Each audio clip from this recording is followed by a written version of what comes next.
আমি জানি না যে বাংলাদেশ কি একমাত্র দেশ নাকি পৃথিবীতে আরো এমন দেশ আছে যে টাকা কামাবে এই দেশ থেকে, জনপ্রিয়তা হবে এই দেশে, আর পরবর্তী সময় সেই কামানো টাকা পয়সা জনপ্রিয়তাকে পুঁজি করে পৃথিবীর অন্য দেশে গিয়ে নাগরিকত্ব নেবে। সিনেমাতে দেশপ্রেমে দৌড়াদৌড়ি করে, কিন্তু বাস্তবে এরা ভিন দেশেরই নাগরিক হতে চায়। আমাদের চলচ্চিত্র অঙ্গন, সঙ্গীতাঙ্গন, খেলোয়াড় অঙ্গন, কোনো অঙ্গনে কিন্তু আর এগুলোর অভাব নাই। রাজনৈতিক অঙ্গন, যে দিন শেষে এরা ক্ষমতায় থাকাকালীন অথবা সুদিনে এমন কর্মকাণ্ডই করে যে দুর্দিনে গিয়া বিদেশের সিটিজেন নিয়ে সেখানে বসবাস করবে, আগে থেকে ঠিক করা থাকে। তবে কপাল পড়েছে কিছুটা নায়িকা মাহিয়া মাহি এবং জয়ের। এখন কিভাবে কপাল পড়ল? নায়িকা মাহিয়া মাহি তিনি বেসিক্যালি আওয়ামী লীগের পক্ষ থেকে বাংলাদেশে নির্বাচন করার চেষ্টা করেছেন এবং কি বিএনপিকে নিয়ে কবিতাও বানাইছিলেন, যে বিএনপি খাম্বালারে আর না, মানে অনেক ধরনের বক্তব্য দিয়েছিলেন। তো সরকার পতনের পর আস্তে ধীরে বাংলাদেশ ছেড়ে চলে গেছেন এবং কি শাহরিয়ার নাজিম জয় তিনিও বাংলাদেশ ছেড়ে চলে গেছেন। যাওয়ার পরে সেখানে দীর্ঘদিন যাবৎ বসবাস করে যুক্তরাষ্ট্রের নাগরিক হওয়ার জন্য তারা চেষ্টা করছিলেন, কিন্তু সেই লক্ষ্য সামনে রেখে যুক্তরাষ্ট্র সরকারের কাছে গ্রিন কার্ডের জন্য আবেদন করেছিলেন এই দুই তারকা।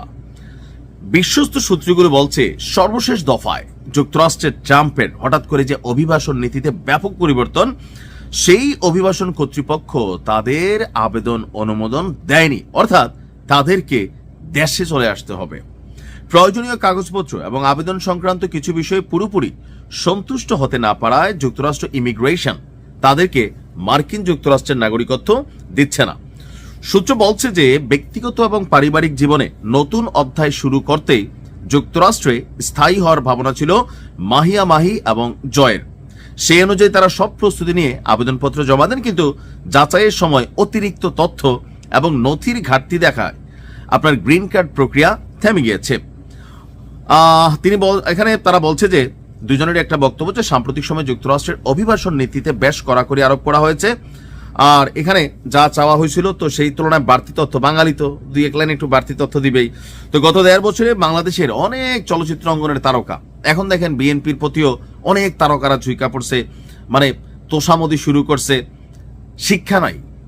আমার কাছে মনে হয় যে খেলোয়াড়, তারকা, শিল্পী তাদেরকে রাজনীতির বাহিরে থাকা উচিত, কারণ তারা যদি রাজনীতিতে ইনভলভ হয় তাহলে পরবর্তী সময় তাদের কপালে শনি লাগে। আর এই যে দেশপ্রেম টেশপ্রেম কোথায় দেখেন এগুলোর মধ্যে? বাংলাদেশ একমাত্র দেশ, ভারতের নাগরিকরা দেখেন, যদি কোনো নায়ক নায়িকা, এই যে অক্ষয় কানাডার নাগরিকত্ব ছিল, ছাইরা দিতে বাধ্য হয়েছে যে তুমি ভারতের নাগরিক, তুমি কানাডার সিটিজেন নিছো, তোমার ছবি আমরা বয়কট করবো। পুরো ভারত জুড়ে কিন্তু বিক্ষোভ হয়েছিল, ছাইরা দিছে কানাডার নাগরিকত্ব।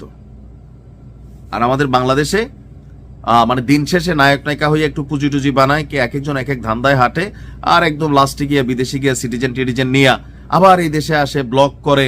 এই যে দেখেন না, এখন যখন নাটকে ভাত পায় না তো ব্লগার হচ্ছে, বাংলাদেশে আসতেছে, কেউ ফুড ব্লগার, কেউ এই ব্লগার, কেউ তমক ব্লগার, এগুলা করে করে বাংলাদেশ থেকে পয়সা নিয়ে আমেরিকাতে ঢুকাচ্ছে, আর ওইখানে তাদের বউ বাচ্চা, জীবন টিবন, জামাই টামাই নিয়ে ভালোই আছে। দিন শেষে বাংলাদেশে কেন জানি তাদের অ্যালার্জি। তো তারা কি আমেরিকার মতন দেশে গিয়ে কোনো সেলিব্রিটি হইতে পারতো না? আমার কাছে মনে হয় যুক্তরাষ্ট্রের উচিত এই টাইপের যেই আবেদনগুলো থাকে সবগুলোরই বরখাস্ত করে বাংলাদেশে পাঠাই দেওয়া দরকার। দেশের মানুষ দেশে থাকো, দেশের উন্নতি করো। গতকালকে 36টারে পাঠাইছে, অনেক টাকা পয়সা খরচ করে যারা যুক্তরাষ্ট্রে যেতে চাচ্ছেন, কারণ সারাদিন যুক্তরাষ্ট্র নিয়ে সমালোচনা করবেন, আবার যুক্তরাষ্ট্রের সিটিজেনই চাইবেন, এটা তো হইতে পারে না।